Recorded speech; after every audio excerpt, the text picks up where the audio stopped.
ओम शांति। आज बाबा के 24 सितंबर के अव्यक्त महावाक्य हैं। मुरली की रिवाइज डेट है 22 दिसंबर 95। मुरली का हेडिंग है सर्व प्राप्ति संपन्न जीवन की विशेषता है अप्रसन्नता मुक्त और प्रसन्नता युक्त।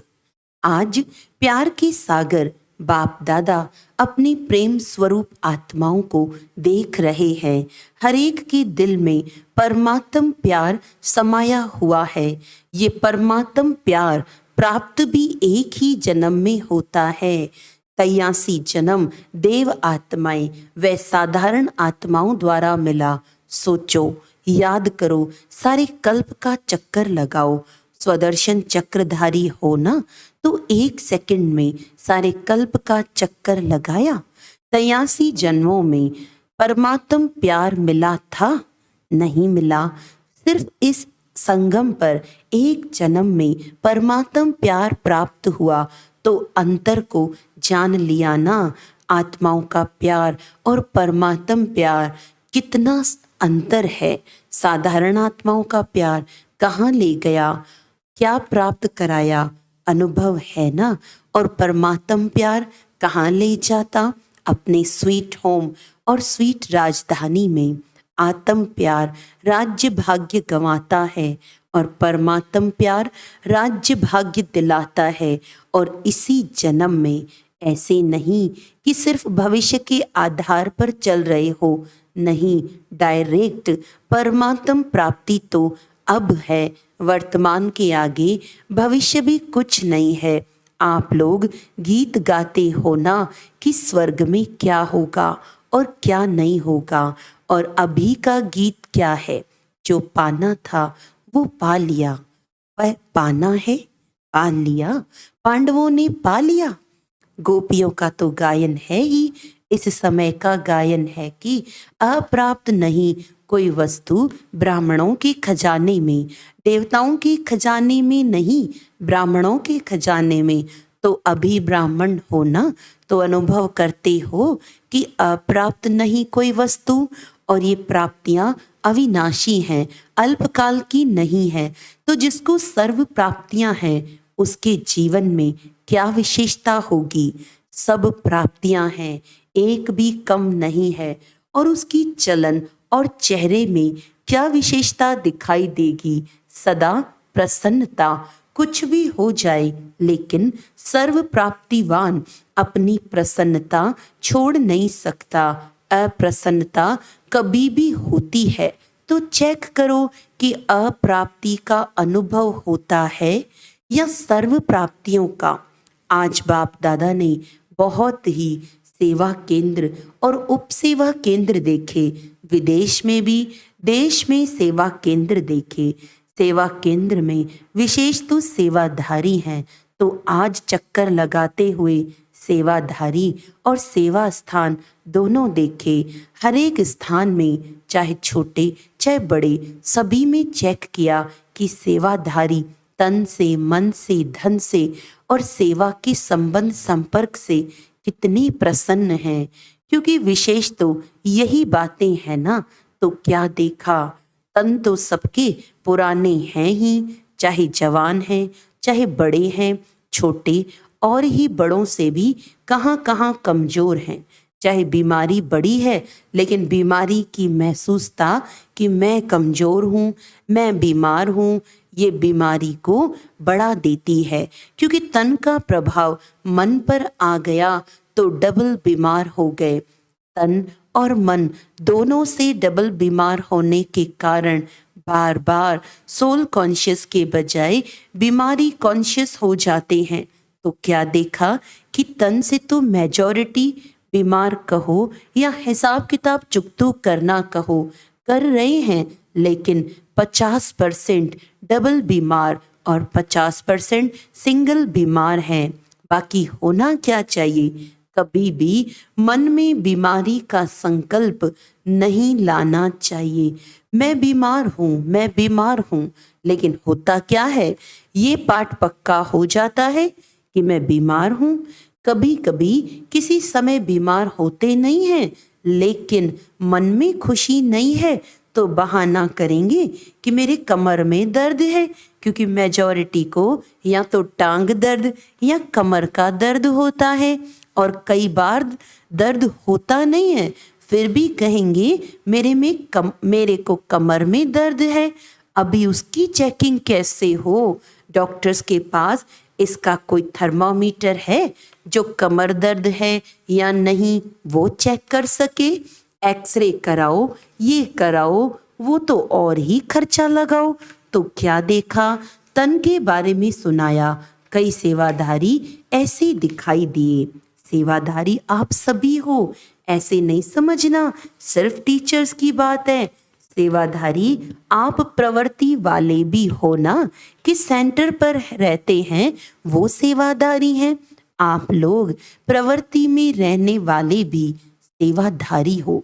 कभी आपके घरों का भी चक्कर लगाएंगे, देखेंगे कि कैसे सोते हो, कैसे उठते हो, डबल बेड है, सिंगल बेड है।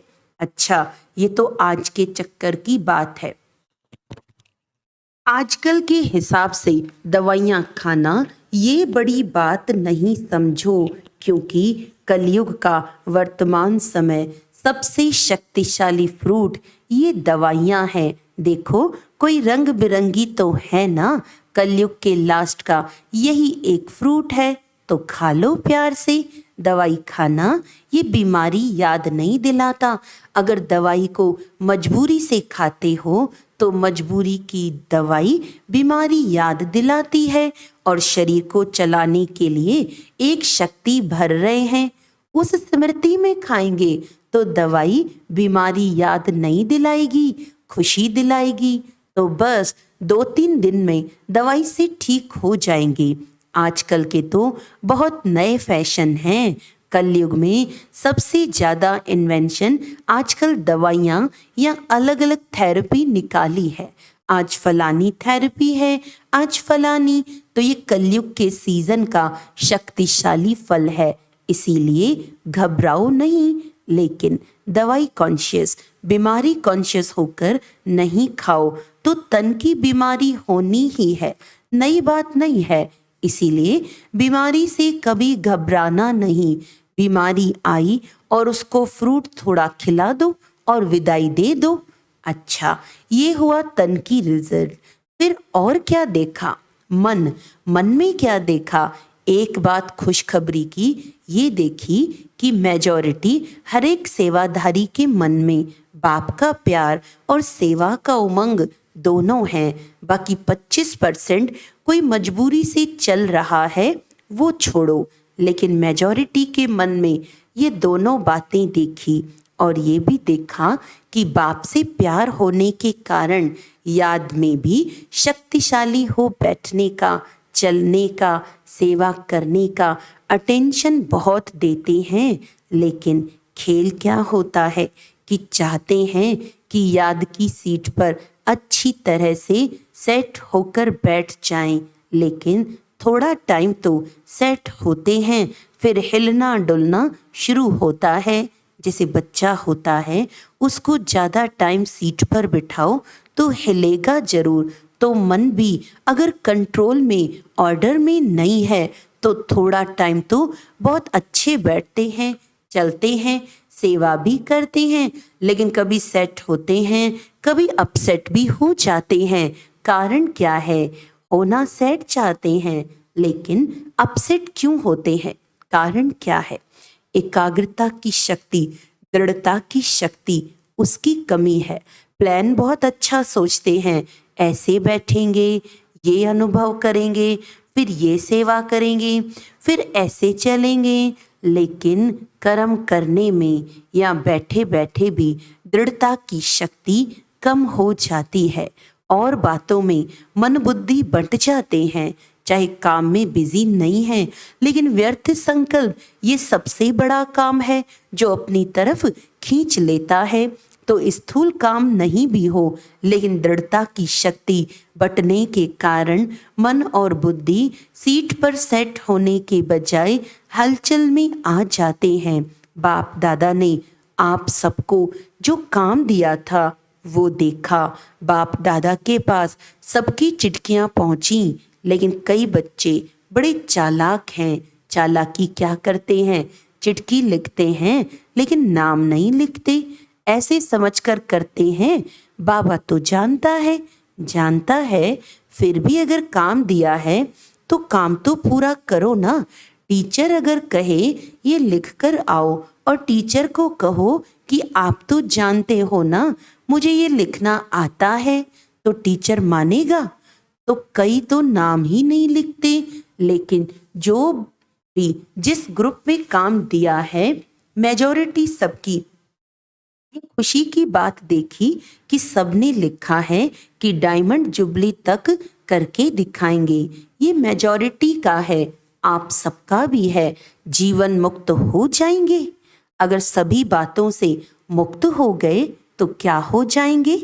जीवन मुक्त हो जाएंगे ना। तो सभी ने अपनी हिम्मत, उमंग अच्छा दिखाया है, चाहे फॉरेन वालों ने चाहे भारत वालों ने। उमंग उत्साह सभी का अच्छा है। कोई ने बहुत थोड़ों ने लिखा है कि हमको टाइम लगेगा। लगने दो उन्हों को। आप लोग तो जीवन मुक्त हो जाओ। तो रिजल्ट में देखा कि सभी को उमंग है कि डायमंड जुबली में कुछ करके दिखाएं।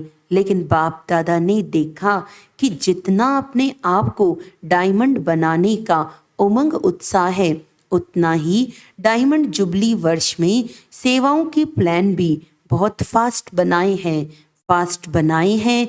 इसमें बाप दादा खुश है।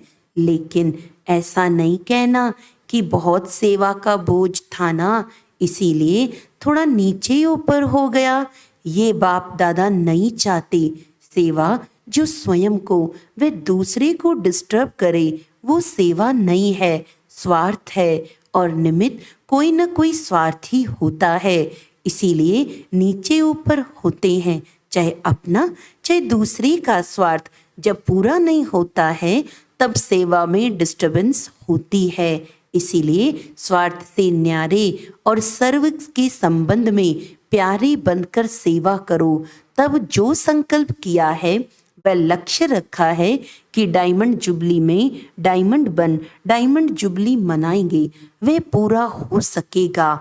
आधा नहीं याद करना। कई ऐसे जवाब देते हैं, कहते हैं डायमंड जुबली तो मनाने की थी तो मनाया, उसमें बिजी हो गए। लेकिन बाप दादा के दोनों शब्द याद रखना, आधा नहीं, डायमंड जुबली मनानी है। सिर्फ मनानी है नहीं, बनकर मनानी है। तो मतलब का अर्थ नहीं लेना, मना लिया ना, लेकिन बनकर मनाया, बनकर के मनाना, ये है डायमंड जुबली का लक्ष्य। तो आधा लक्ष्य नहीं पूरा करना, डबल है बनना और मनाना। सिर्फ बनना नहीं, सिर्फ मनाना नहीं, दोनों साथ साथ हो। और आप सबको मालूम है कि जब आप डायमंड जुबली के व डायमंड बनने के प्लान बना रहे हो तो आप सबसे पहले माया भी अपने प्लान बना रही है। इसीलिए ये नहीं कहना क्या करें बाबा, हिम्मत कम हो गई, माया बहुत तेज है, माया को अपने पास रखो। राज्य आप करेंगे और माया को बाबा संभालेंगे। राज्य तो आपको करना है ना, माया जीत जगत जीत बनना है।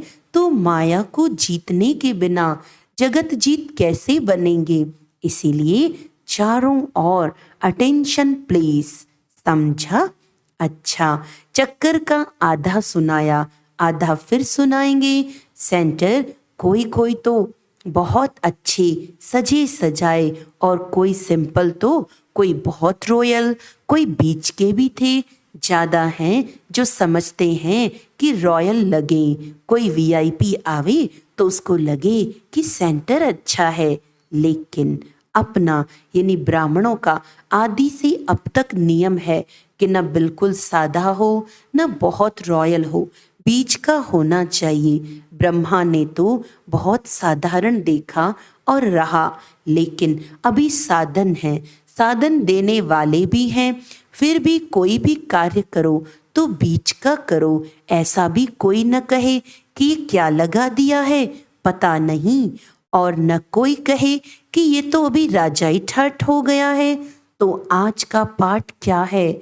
मुक्त तो सबसे हो गए ना, सबसे मुक्त होने की प्रतिज्ञा हो गई ना, पक्की है?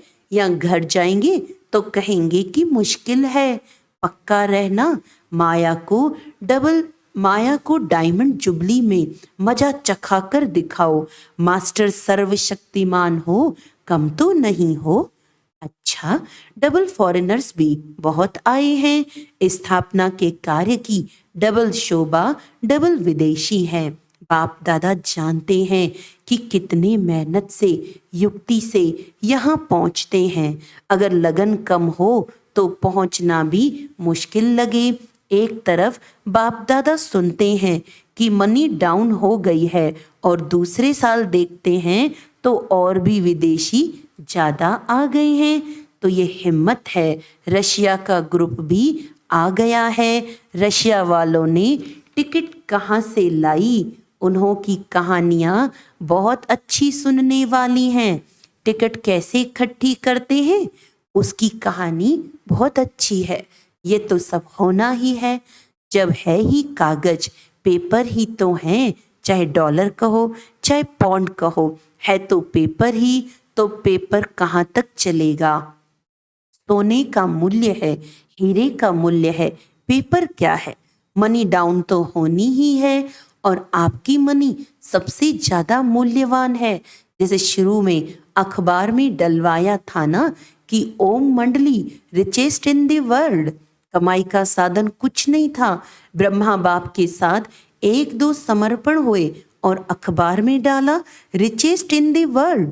तो अभी भी जब चारों ओर ये स्थूल हलचल होगी, फिर आपको अखबार में नहीं डालना पड़ेगा। आपके पास अखबार वाले आएंगे और खुद ही डालेंगे। टीवी में दिखाएंगे कि Brahma Kumaris richest in the world, क्योंकि आपके चेहरे चमकते रहेंगे। कुछ भी हो जाए, दिन में खाने की रोटी भी नहीं मिले तो भी आपके चेहरे चमकते रहेंगे। तो चारों ओर होगा दुख और आप खुशी में नाचते रहेंगे। इसी को ही कहते हैं मिरुआ मौत, मलू का शिकार। इसीलिए बाप दादा ने आज कहा कि ब्राह्मण जो सच्चे हैं, ब्राह्मण जीवन में श्रेष्ठ जीवन के लक्ष्य वाले हैं, उसकी विशेषता है प्रसन्नता। चाहे कोई गाली भी दे रहे हों तो भी आपके चेहरे पर दुख की लहर नहीं आनी चाहिए। प्रसन्न चित्त। गाली देने वाला भी थक जाएगा। हो सकता है यह नहीं कि उसने 1 घंटा बोला, मैंने सिर्फ 1 सेकंड बोला। सेकंड भी बोला या सोचा, शक्ल पर अप्रसन्नता आई तो फेल हो गए। इतना सहन किया ना, 1 घंटा सहन किया, फिर गुब्बारे से गैस निकल गई। तो गैस वाले गुब्बारे नहीं बनना। और चाहिए क्या? बाप मिला, सब कुछ मिला। गीत तो यही गाते हो ना। तो ऐसे टाइम पर ऐसी ऐसी बातें याद करो तो चेहरा नहीं बदलेगा। ऐसे नहीं उसके आगे जोर जोर से हंसने लग जाओ तो वो और ही गर्म हो जाए। प्रसन्नता अर्थात आत्मिक मुस्कुराहट, बाहर की नहीं, आत्मिक। तो आज का पाठ क्या रहा? सदा अप्रसन्नता मुक्त और प्रसन्नता युक्त, डबल। समझा? अच्छा, चारों ओर के बाप दादा के प्रेम स्वरूप आत्माओं को सदा स्वयं को अप्रसन्नता से मुक्त करने वाले तीव्र पुरुषार्थी आत्माओं को सदा याद और सेवा के बैलेंस द्वारा सेवा की सफलता पाने वाले भाग्यवान आत्माओं को सदा बाप को प्रत्यक्ष करने के उमंग उत्साह में रहने वाले देश विदेश दोनों के सर्व बच्चों को बाप को अपनी खुशखबरी लिखने वाले अपनी सेवा का उमंग रखने वाले ऐसे बाप के सदा स्नेही और समीप बच्चों को बाप दादा का याद प्यार और नमस्ते। हम रूहानी बच्चों की रूहानी बाप दादा को याद प्यार, गुड मॉर्निंग, नमस्ते नमस्ते नमस्ते जी। अच्छा, वरदान है, अखंड स्मृति द्वारा विघ्नों को विदाई देने वाले, अखंड स्मृति द्वारा विघ्नों को विदाई देने वाले मास्टर सर्वशक्तिमान भव। संगम युग विघ्नों को विदाई देने का युग है। जिसको आधा कल्प के लिए विदाई दे चुके उसको फिर आने न दो। सदा याद रखो, हम विजयी रतन हैं, मास्टर सर्वशक्तिमान है। ये स्मृति अखंड रहे तो शक्तिशाली आत्मा के सामने माया का विघ्न आ नहीं सकता। विघ्न आया फिर मिटाया तो अखंड अटल नहीं कहेंगे। इसीलिए सदा शब्द पर अटेंशन दो। सदा याद में रहने से सदा निर्विघ्न रहेंगे और विजय का नगाड़ा बजता रहेगा। स्लोगन है, ईश्वरीय सेवा में खुद को ऑफर करना ही, ईश्वरीय सेवा में खुद को ऑफर करना ही बाप दादा की ऑफरिंग लेना है। अच्छा, आज का व्यक्त इशारा है, जैसे गायन है कि पांडव अंत समय में ऊंची पहाड़ी पर गल गए, अर्थात स्वयं देह अभिमान व दुख की दुनिया के प्रभाव से परे ऊंची स्थिति में स्थित हो गए। ऐसे आप बच्चे अपनी ऊंची स्थिति में स्थित हो, नीचे रहने वालों का साक्षी हो खेल देखो तो सभी समस्याएं समाधान स्वरूप में परिवर्तित हो जाएंगी।